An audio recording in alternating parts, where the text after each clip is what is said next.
Hi, you rates. Another Tuesday, another assembly. We're 7 weeks into not having been at school now. We've got another half-term break coming up. We've had a 2-week Easter break, haven't we, while we've been off, and now a half-term break. We must be close to you lot being back in, and then when we do, it'll be fantastic. In the meantime, I guess let's not put up with things. Let's make the best of things, which isn't the same as putting up, isn't it? Let's see if we can come through this in a better position than we went into it. So, what I love my cycling. I was amazed to find that not only I like cycling, but Albert Einstein, I don't think that's any better recommendation than that. He said life is like riding a bicycle. To keep your balance, you must keep moving. And at the moment, it's not easy to think that we're actually moving forwards, but I think you've got to keep in your mind that as you're working through doing the work, as you're logging onto the lessons, as you're doing things from day to day, we are moving. We're first of all, you're learning stuff, and second, we are getting closer and closer to being back together. And then whatever happens, we will have exams and things, won't we, in year 11 on all this. So to keep your balance, to keep everything equitable, keep moving, keep having projects, keep on with things.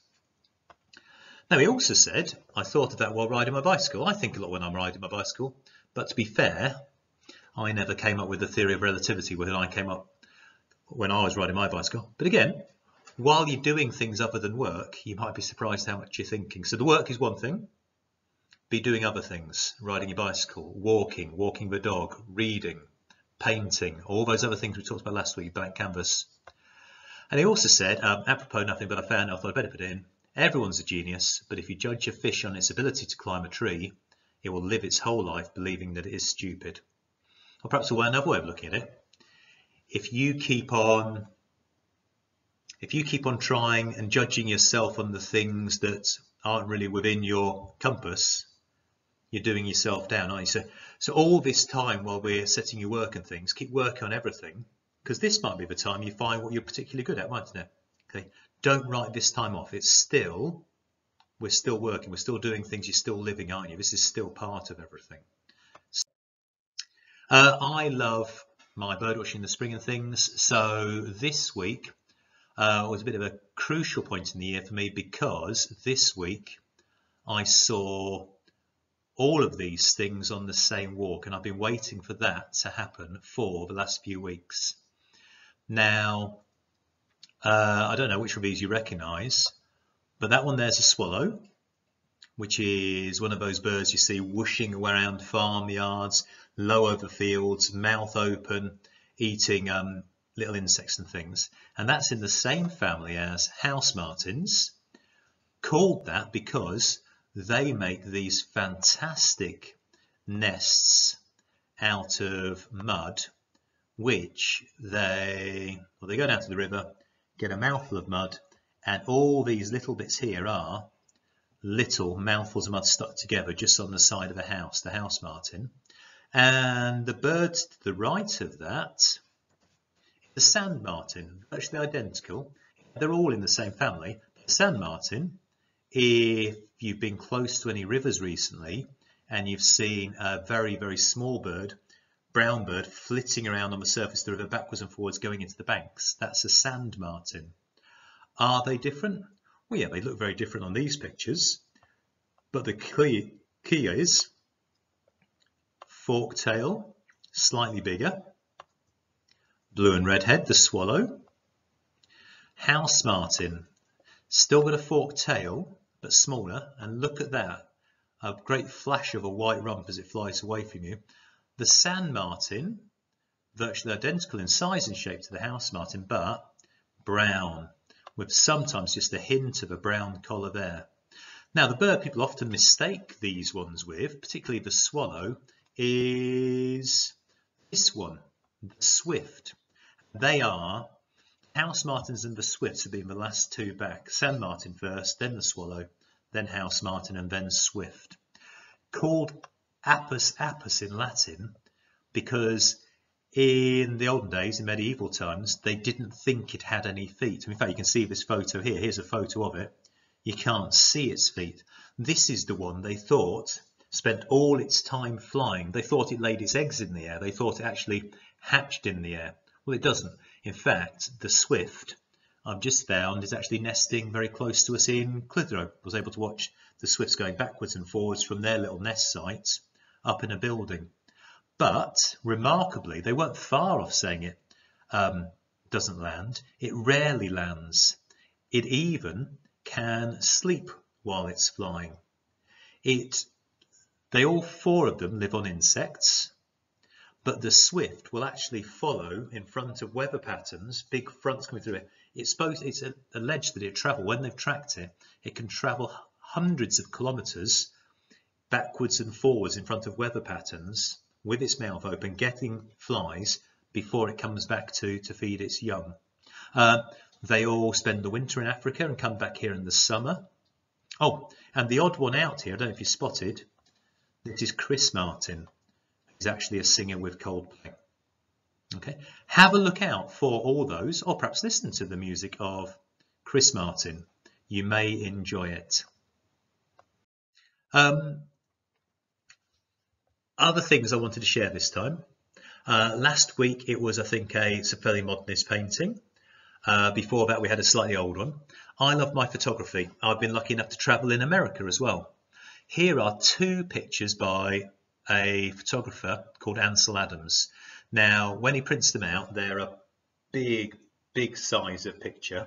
And I was very lucky. On my honeymoon, we ended up in Monterey, and they had an exhibition of all the Ansel Adams work.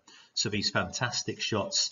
This one here is a shot looking up in Yosemite in California at a mountain called Half Dome. And it's an astonishing picture, an astonishing place.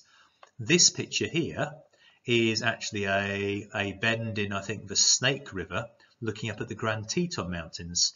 Now, I haven't been to Yosemite, but I've been very lucky to stand just where Ansel Adams was standing here, looking down on that river. And as we watched, looking across the mountains, we saw something in the river, and we saw a family of beavers going backwards and forwards in this river, which was very good. But for all the majesty of those photographs, the ones that I always come back to I love the most are these ones, which he calls trailside. And I'm not sure what captivates me about them, but first of all, I've seen them printed the full size, which is incredible. But all they are really, if you look at it, it's bramble leaves and little sprays of white flowers. I mean, that could be. These are Tinker taken in Alaska is the left-hand one, and the right-hand one's taken in Mount Rainier National Park in Washington State up in the northwest, which again we travelled through. But it's just the fact that that could be taken in a British hedgerow, couldn't it? And I know I go on about these things. This is the sort of thing I've always tried to capture. Never quite managed it, but the intricacy of these pictures, the intricacy, but also the intimacy of just that getting so close to observing something which is fairly normal. It's just in the hedgerow, isn't it? But I think they're beautiful. Ansel Adams, if you're tall into photography and you find you can't travel as far as you might do, these could be taken in the corner of a park. They could be taken anywhere where you've just got some vegetation, something happening, some depth of, perhaps other things we should say. Ansel Adams, never afraid of having areas of his photo completely dark. Look at that right-hand one. It's everything from the very lightest tones to the very darkest tones. And the whole image is filled with shapes, isn't it? Perhaps I like it because I like geometry and maths. Anyway, let's finish with two things. I'd like to finish with this poem.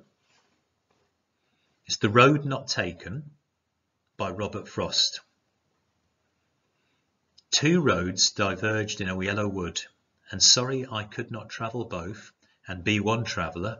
Long I stood and looked down one as far as I could, to where it bent in the undergrowth.